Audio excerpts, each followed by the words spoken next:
Hey guys, welcome back to Educated Iron. Today we're going to be talking about supplements. What's actual fact and what's just bro science. I know a lot of you are really religious when it comes to taking protein and taking certain supplements when you go to work out, and that's fine. If you feel like it works for you, do it. But make sure you're not damaging your body. There are a few things that we need to look at when it comes to any kind of exercise supplement, is how it actually affects the body.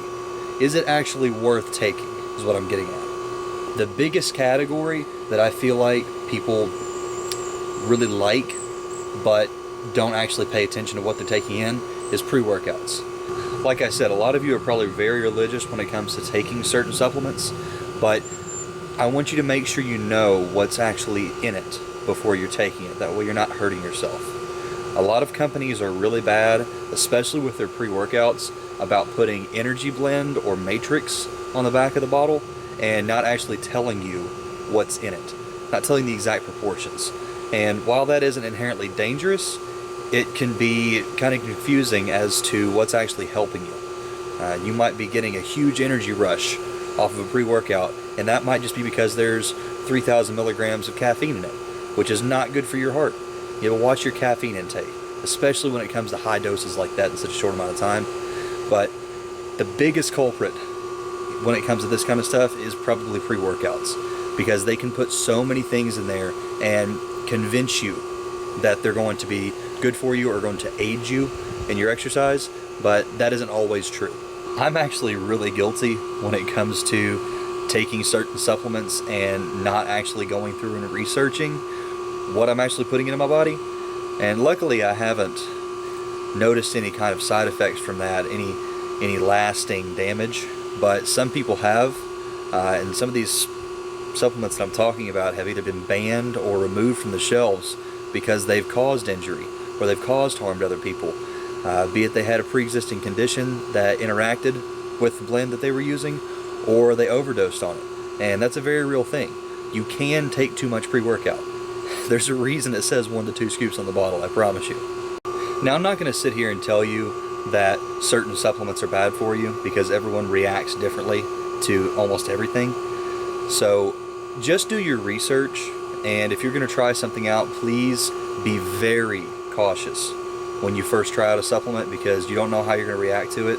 Don't max out the supplement and take 2 scoops in the first day. That's not something I would recommend, nor is it something that the company that sells you that supplement. I'm not asking that you research the exact formula and how it's going to affect you. All I'm asking is that you pay attention to what you're putting into your body, do a little bit of self-education, and make sure you understand what the chemicals you're putting into your body can do. Something that I've actually noticed in my experience taking pre-workouts is if it has an extremely high amount of caffeine in it, I get really bad shakes and the jitters. So what I've pretty much realized is that I have sensitivity to caffeine. Not that, I drink a cup of coffee and I'm wired, but that extra caffeine that I'm putting in my body before I go work out does affect me in an adverse way. So I have to be very careful when it comes to taking certain things like that, and just be aware of what is going to happen.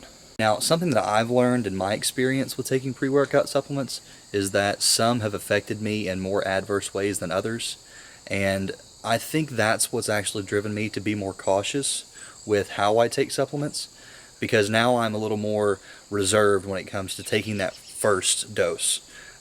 Used to, it said 1 to 2 scoops on the package, so I'd take 2 scoops, and that probably did some damage to me and probably didn't allow me to feel the full effects for the longest amount of time I could of that particular supplement. So just be cautious, learn from my mistakes, take it easy when you first start off with it.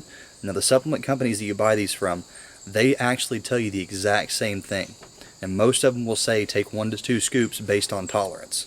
So keep that in mind when you buy a new supplement. I know today is all about supplementation and figuring out what's best for you, but I'm going to take you to the gym real quick and show you how I react to a certain pre-workout. That way you can see if that's something you need to look into or if it's something you want to avoid. So I just bought this today. It's Insane Labs Psychotic. Take 1 serving and 8 to 10 ounces of water 30 minutes before activity. Do not consume more than 1 serving in a 24-hour period. That's that warning I was talking about.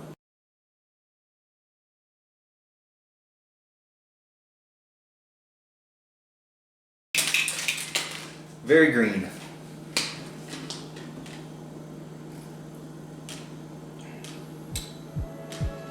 That tastes exactly like a green Jolly Rancher. Alright, so I haven't felt a whole huge energy rush doing this, but I'm getting a pretty decent pop off everything, so I like it so far.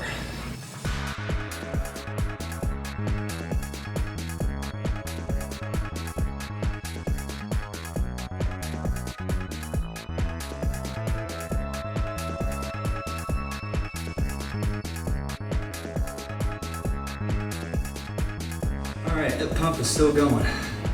The middle traps and my delts are on fire. So if that pre-workout has done anything for me, it's definitely been increasing blood flow to the muscles.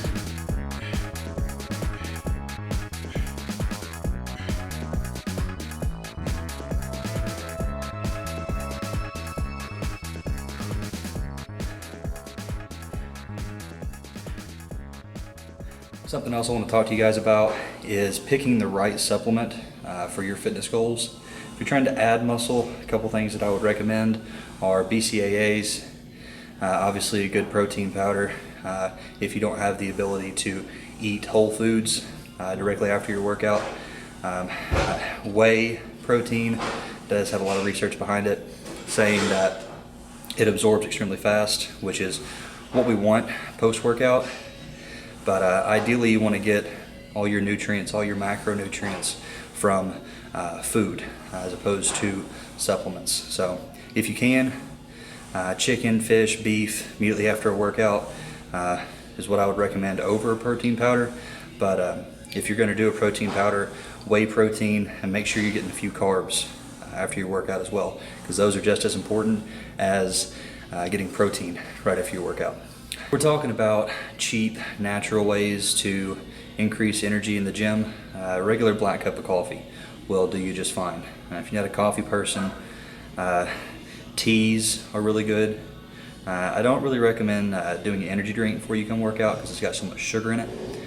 You don't want to be in the middle of your workout and hit a sugar crash. So no one wants that. Black coffee, really good way to increase energy in the gym without taking in any unnecessary supplements that you might be against. Hey guys, so I'm going to leave this video here. I'm going to include a part 2 here in a couple days where I go through and answer questions that you guys have posted. Those are going to be over supplements that you want to know specifically about. So I've already gotten a lot of feedback from you guys. Keep it up.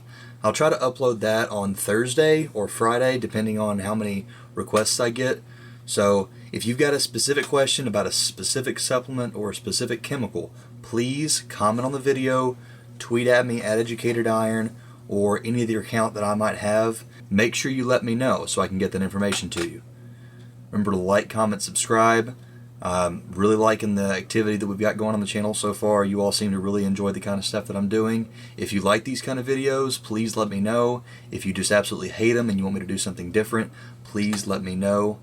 Again, my Educated Iron account is on Instagram and on Twitter. Please go follow me there to figure out what I'm doing outside of the gym. And as always, thanks for watching, and I'll see you guys next time. See ya.